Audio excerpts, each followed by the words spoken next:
Olá pessoal, tudo bem? Estamos hoje mais uma vez em nosso espaço pedagógico para fazer o comentário da questão de número 7 que foi postada em nosso grupo de WhatsApp, o grupo de apoio para a galera que vai fazer a prova em Contagem, em Minas Gerais. Hoje vamos responder uma questão da minha banca acerca do tema de tecnologias da informação e da comunicação. Mas antes de responder, pessoal, antes de fazer o comentário, quero aqui deixar o convite para hoje à noite, às 9 horas, teremos a resolução do nosso simulado de legislação educacional com foco na Prefeitura de Contagem, em Minas Gerais. Neste simulado, eu vou abordar duas legislações. Vou abordar PNE e LDB, tudo em exercícios para você aprender a legislação e visualizar como este conteúdo é cobrado em prova. Espero você às 9 horas da noite e lembrando que o material está disponível, é só baixar, imprimir, responder e aprender aqui comigo no espaço pedagógico. Minhas redes sociais, todas estão aqui também disponíveis na descrição aqui do vídeo. Vamos lá então, vamos falar sobre o uso de tecnologias da informação e da comunicação em sala de aula. A questão que eu trouxe hoje é uma questão da minha banca e vamos aqui analisar com maior cuidado. Vamos lá? Vamos lá, questão de número 1, questão da minha banca. Não, né? Questão 7. Assim diz o item para a gente. Acerca do uso das tecnologias da informação e comunicação, que são as TICs, aplicadas à educação, analise as assertivas e marque V para verdadeira e F para falsa. Olha só. As tecnologias aplicadas à educação constituem um novo paradigma educacional. Verdade. Por meio delas quem? Das tecnologias, é possível, olha só, garantir a efetividade dos processos de ensinar-aprender. E por que é possível garantir? Pois são recursos usados em sala de aula em um formato mais atrativo e dinâmico se comparados aos recursos tradicionais de ensino, como, por exemplo, o livro didático, o quadro e o giz, que em nada contribuem para uma prática docente transformadora. O item parece bonito, mas este item ele é errado, tá bom? E por que errado? Vamos aqui elencar o que está errado no item. Primeiro, as tecnologias aplicadas à educação constituem um novo paradigma educacional? Beleza, né? Elas, né, se constituem, né, um recurso mais atrativo e dinâmico se comparados aos recursos tradicionais? É a informação correta, né? Se comparar aos recursos tradicionais, as TICs, né, o uso das TICs são recursos mais atrativos e dinâmicos. Para tanto, aqui nós temos dois erros. Um primeiro erro. O erro está em dizer que, por meio delas, das tecnologias, é possível garantir a efetividade dos processos de ensinar e aprender. Isso está errado, né? Então, não é porque usa as tecnologias que vai haver a garantia da efetividade dos processos de ensinar e aprender. Não vai haver. É necessário entender que as tecnologias é um recurso disponível, são aliadas do professor, são aliadas do trabalho pedagógico para o andamento do processo de ensino-aprendizagem. Então, ela não garante a efetividade do processo de ensino-aprendizagem. Então, o item está errado por afirmar isso. E o item também está errado por afirmar que os recursos tradicionais de ensino, como, por exemplo, o livro didático, o quadro ou giz, em nada contribuem para uma prática docente transformadora. A afirmativa está falsa. E por que está falsa? Gente, não é porque o professor usa o livro didático ou porque o professor usa o quadro e o giz que ele vai ser um professor tradicional, um professor conservador, né? Então, não é porque ele usa esses recursos que são tradicionais, né? São recursos tradicionais de ensino que ele não pode ter uma prática transformadora. Um professor pode muito bem utilizar o livro didático não como um guia do seu trabalho, mas pode, por exemplo, utilizar o livro didático como um recurso a mais que ele tem para o processo de ensino-aprendizagem. Além do mais, um professor pode, por exemplo, utilizar o livro didático e discutir os conteúdos ali propostos numa perspectiva crítica, né? Numa perspectiva dialógica, trazendo aquele conteúdo do livro não como uma verdade absoluta, né? Mas possibilitando e analisando este conteúdo frente aos contextos sociais, frente à realidade, né?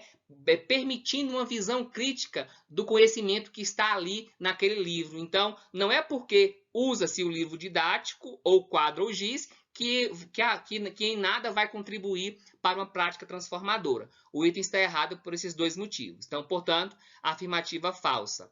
Próxima.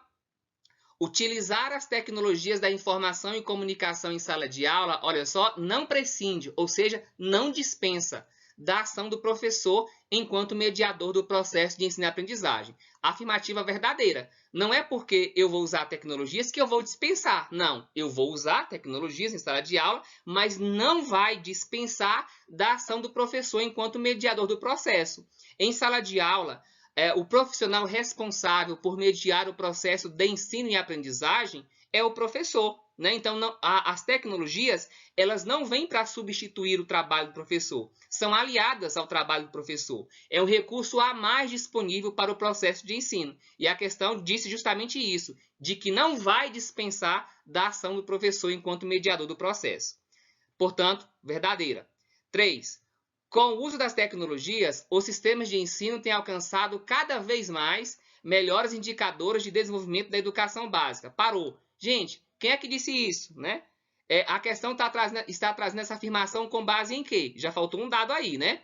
Tendo em vista a amplitude de conhecimentos disponíveis aos alunos por meio do acesso à internet. A afirmativa ela está falsa, primeiro por essa afirmação de que não há um dado que sustente essa afirmação de que usar as TICs, o sistema de ensino tem alcançado melhores indicadores, né? Até porque não é porque usa-se as TICs que os indicadores vão melhorar. Como sempre tenho dito, são recursos a mais que os sistemas de ensino, que escolas têm para o trabalho pedagógico que é desenvolvido. E outro ponto também está no finalzinho aqui da questão, olha só, tendo em vista a amplitude de conhecimentos disponíveis aos alunos por meio do acesso à internet. É preciso haver uma gestão do conhecimento, né? Nós temos aí muitas informações e conhecimentos, né? Então, aplicando as tecnologias da informação em sala de aula, né? Os conhecimentos e informações que estão disponíveis, é preciso haver uma gestão, é preciso haver um direcionamento pedagógico, né? Com o uso do acesso à internet. Então, não é porque, por exemplo, agora tem internet na escola que todos os alunos agora têm conhecimento. Não, é preciso aí uma gestão do conhecimento. Portanto, o item falso. Então, temos aqui a sequência F, V, F. Vamos julgar mais. Vamos colocar aqui, olha, F, V, F. Essa é a sequência. Vamos analisar a próxima. 4. O uso das TICs em sala de aula, olha só, não é sinônimo de inovação no ensino. Mesmo com a diversidade de recursos tecnológicos, uma aula pode não alcançar um grau de inovação. A afirmativa verdadeira. Então, usar tecnologias não é sinônimo de inovação, né? Embora tenha-se o recurso, que são as tecnologias, é preciso saber usar esse recurso. Então, uma aula ela pode ser tradicional com o uso de tecnologias.